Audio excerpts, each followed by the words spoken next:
નમસ્કાર વાલા વિદ્યાર્થી મિત્રો, આજે આપણે ધોરણ 11ના ગુજરાતી વિષયના પાઠ નંબર 2 પોસ્ટ ઓફિસ જેના સ્વાધ્યાયનું સંપૂર્ણ સોલ્યુશન જોઈશું.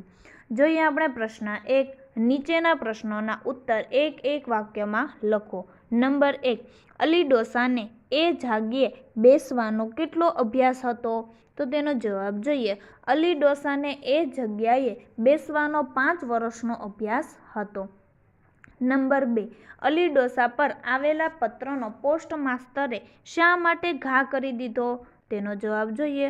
દૂર દેશાવરમાં રહેતી પોસ્ટ માસ્તરની દીકરી માંદી હતી અને તેના સમાચારની રાહ જોતા પોસ્ટ માસ્તર ચિંતાતુર હતા.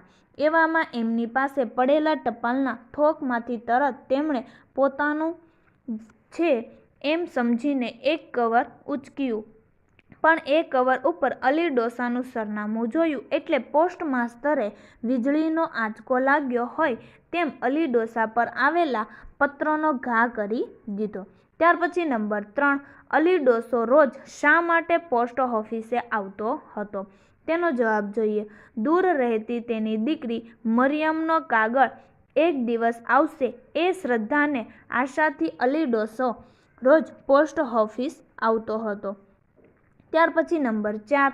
લેખકને મતે અર્ધું જગત ક્યારે શાંત બની શકે? તેનો જવાબ જોઈએ. લેખકના મતે મનુષ્ય પોતાની દ્રષ્ટિથી જોવાને બદલે બીજાની દ્રષ્ટિએ જુએ તો અર્ધું જગત શાંત બની શકે. ત્યાર પછી નંબર 5. લક્ષ્મીદાસ અને પોસ્ટ માસ્તરે મરિયમના પત્રનું શું કર્યું? તો તેનો જવાબ જોઈએ. લક્ષ્મીદાસ અને પોસ્ટ માસ્તરે મરિયમનો પત્ર અલી ડોસાની કબર પર મૂક્યો. ત્યાર પછી આપણે આગળનો પ્રશ્ન જોઈએ. પ્રશ્ન નંબર 2. નીચેના પ્રશ્નોના 2-3 વાક્યમાં ઉત્તર લખો. નંબર 1. અલી ડોસો હોશિયાર શિકારી હતો તેમ શા પરથી કહી શકાય? તેનો જવાબ જોઈએ. અલી ડોસો એની યુવાનીમાં ધૂળની સાથે ધૂળ બની જાય તેવા કાબર ચિત્રા તેતરને જોતો કે તરત જ તેતર તેના હાથમાં આવી પડતું. અલીની ઈટલીના ગરુડ જેવી તીક્ષ્ણ નજર સસલાના કાન પર ચોંટતી અને બીજી જ પળે સસલું બચી શક્યું નહીં તેનું નિશાન હંમેશા અચૂક રહેતું. આ પરથી કહી શકાય કે અલી ડોસો હોશિયાર શિકારી હતો. ત્યાર પછી આગળ જોઈએ નંબર 2. સ્નેહ અને વિરહ અલી ડોસાને ક્યારે સમજાય છે? તેનો જવાબ જોઈએ. તે દિવસે અલી ડોસાની દીકરી મરિયમ સાસરે ગઈ તે દિવસથી અલી ડોસાને જિંદગીમાં એકલતા લાગવા માંડી. તે દિવસથી અલી શિકાર કરવાનું ભૂલી ગયો અને સ્થિર નજરે અનાજના ભરચક લીલા ખેતર સામે જોઈ રહેતો. એ સમયે સ્નેહ અને વિરહ શબ્દો અલી ડોસાને સમજાય છે. એને જિંદગીમાં પહેલીવાર સમજાયું કે કુદરતમાં સ્નેહની સૃષ્ટિ અને વિરહના આંસુ પણ છે. ત્યાર પછી આપણે આગળ જોઈએ નંબર 3. પોસ્ટ ઓફિસના કર્મચારીઓ અલી ડોસાની હાંસી શી રીતે ઉડાડતા? તેનો જવાબ જોઈએ. મરિયમના કાગળની રાહ જોતા અલી ડોસાનો વહેલી સવારે પોસ્ટ ઓફિસે પહોંચી જવાનો રોજનો ક્રમ બની ગયો હતો. પરંતુ કાગળ આવતો નહીં છતાં નિરાશ ખંખેરીને તે બીજે દિવસે હાજર થઈ જતો. આ જોઈને કર્મચારીઓ તેને પાગલ ગણી તેની હાંસી ઉડાવતા. ક્યારેક મશ્કરીમાં અલી ડોસાનું નામ બોલીને પણ તેને કાગળ માટે ટટળાવતા. આ રીતે અલી ડોસાની હાંસી ઉડાડવામાં તેમને મજા આવતી. ત્યાર પછી નંબર 4. અલી ડોસાએ લક્ષ્મીદાસને કવિ ભલામણ કરી હતી શા માટે? તેનો જવાબ જોઈએ. અલી ડોસાએ લક્ષ્મીદાસને ભલામણ કરી હતી કે તેની દીકરી મરિયમનો કાગળ આવે તો પોતાની કબર પર પહોંચાડવો, કારણ કે અલી ડોસાને હવે તેનું મૃત્યુ નજીક લાગતું હતું અને હજુ સુધી તેની એકની એક દીકરી મરિયમનો પત્ર આવ્યો ન હતો. ત્યાર પછી આપણે આગળ જોઈએ પ્રશ્ન નંબર 3. નીચેના પ્રશ્નોના મુદ્દાસર ઉત્તર લખો. નંબર 1. વાર્તામાં રજૂ થયેલ રાત્રિનું વર્ણન કરો. તેનો જવાબ જોઈએ. આ વાર્તાની શરૂઆતમાં જ પાછલી રાતનું આબેહૂબ વર્ણન છે. ભૂરા આકાશમાં નાના મોટા તારલાઓ ટમકી રહ્યા છે. શીતળ પવનના સુસવાટાથી બચવા અલી ડોસાએ પોતાના ફાટેલા જબ્ભાથી શરીરને લપેટી લીધું છે. કેટલાક ઘરોમાંથી ઘંટીના મધુર અવાજ સંભળાય છે. એ સાથે સ્ત્રીઓના ઝીણા અવાજ પણ સંભળાઈ રહ્યા છે. એકાદ કૂતરાનો અવાજ, વહેલા ઉઠી ગયેલા લોકોના પગરખાનો દૂરથી સંભળાતો અવાજ, અકાળે જાગી ગયેલા પક્ષીના અવાજો સિવાય આખું શહેર સાવ શાંત હતું.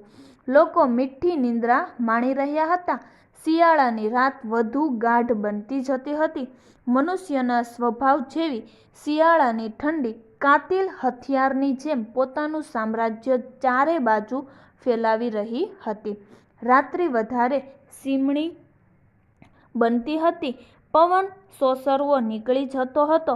શુક્રના તારાનું મીઠું તેજ બરફ પડે તેમ પૃથ્વી ઉપર ઠંડીના કડકા જેવું પડતું હતું. ત્યાર પછી આપણે આગળ જોઈએ નંબર 2. પોસ્ટ ઓફિસ અલી ડોસા માટે ધર્મક્ષેત્ર તીર્થ સ્થાન બન્યું. આ વિધાનને સમજાવો. તેનો જવાબ જોઈએ. અલી ડોસો વૃદ્ધ થતાં તેને દૂર સાસરે રહેતી એકની એક દીકરી મરિયમની યાદ સતાવતી હતી. ડોસો દીકરાના વિરહમાં ઝૂરી રહ્યો હતો. તે દીકરાના પત્રની રાહમાં દિવસો વિતાવતો હતો.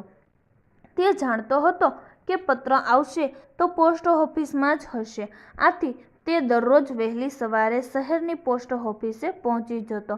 જેમ કોઈ ભાવિક ભક્ત પરમાત્માના દર્શન માટે પવિત્ર ધર્મક્ષેત્રે તીર્થસ્થાનમાં શ્રદ્ધા અને વિશ્વાસથી જાય, એમ અલી ડોસો પણ દીકરીના પત્રની આશામાં શ્રદ્ધા અને વિશ્વાસથી પોસ્ટ ઓફિસે જતો.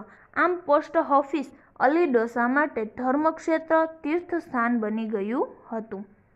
ત્યાર પછી આપણે આગળ જોઈએ નંબર 3. અલી ડોસાનું પાત્ર લેખન કરો. તેનો જવાબ જોઈએ.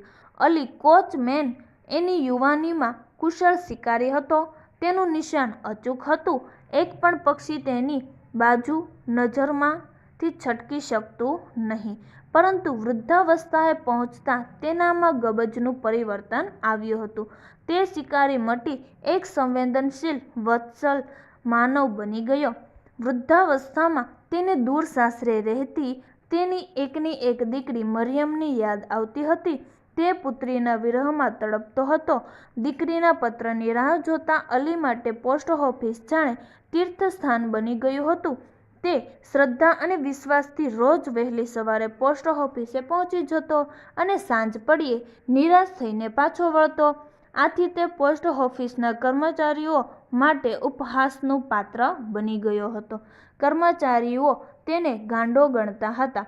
પોતે હવે લાંબુ નહીં જીવે એમ લાગતા અલી ડોસાએ પોતાની દાબડીમાંથી 5 ગીની કાઢી તેણે લક્ષ્મીદાસ નામના કર્મચારીને વિનંતી કરી, આ ગીની અને મને કામની નથી. અલ્લાહની સાક્ષીએ તમને આપું છું. મારી મરિયમનો પત્ર આવે તો મારી કબર પર પહોંચાડજો. પોતાની પુત્રી પ્રત્યેનું અલીનું વાત્સલ્ય આ સિવાય બીજું શું કરી શકે? તો આ વાર્તામાં અલીના જીવનના 2 હૃદયસ્પર્શી પાસા રજૂ થયા છે. નંબર 1. યુવાનીમાં શિકાર કરવાનો આનંદ લૂંટતો અલી અને નંબર 2. વૃદ્ધાવસ્થામાં દીકરીના વિરહમાં તડપતા એક વત્સલ પિતા. ત્યાર પછી આપણે આગળ જોઈએ નંબર 4. પોસ્ટ ઓફિસ વાર્તાનો અંત તમારા શબ્દોમાં લખો. તેનો જવાબ જોઈએ કે વૃદ્ધાવસ્થામાં અલી ડોસો પોતાની એકની એક દીકરી મરિયમના વિરહમાં તેના પત્રની પ્રતીક્ષામાં બુરી રહ્યો છે. તેને આશા હતી કે દીકરીનો પત્ર જરૂર આવશે, પણ એની આશા નિષ્ફળ નીવડે છે. અલી ડોસાને લાગ્યું કે હવે તે લાંબુ નહીં જીવે. આથી તેણે પોસ્ટ ઓફિસના એક કર્મચારી લક્ષ્મીદાસને બોલાવ્યો. અલી ડોસાએ પોતાની પાસે રાખી મૂકેલી 5 ગીની અલ્લાહની સાક્ષીએ એક કર્મચારીને આપી અને વિનંતી કરી, આ ગીનીની મારે હવે જરૂર નથી. તમને કામમાં આવશે, પણ મરિયમનો પત્ર આવે તો મારી કબર પર મૂકજો. એ વાતને 3 મહિના વીતી ગયા પછી એક દિવસે તેની દીકરી મરિયમનો પત્ર આવ્યો. એ અરસામાં પોસ્ટ માસ્તર પોતાની દીકરીના સમાચાર ન મળતા ચિંતાતુર હતા. એમની દશા પણ અલી ડોસા જેવી હતી. એવામાં કર્મચારીએ તેમને અલી ડોસા મરી ગયાના સમાચાર આપ્યા. પોતે અલી ડોસાની વેદના ન સમજી શક્યા. એનું એમને દુઃખ હતું. એ સાંજે કર્મચારી લક્ષ્મીદાસ અને પોસ્ટ માસ્તર બંને જણા અલી ડોસાની કબર પર જઈને અલીની દીકરી મરિયમનો પત્ર મૂકી આવ્યા. આમ દીકરીના પત્રને ઝંખતા વત્સલ પિતાની વેદના વ્યથાથી વાર્તાનો અંત આવે છે. તો ધોરણ 11ના ગુજરાતી વિષયના બધા જ પાઠના સ્વાધ્યાયના સોલ્યુશનના વિડીયોની લિંક ડિસ્ક્રિપ્શન બોક્સમાં આપેલ છે.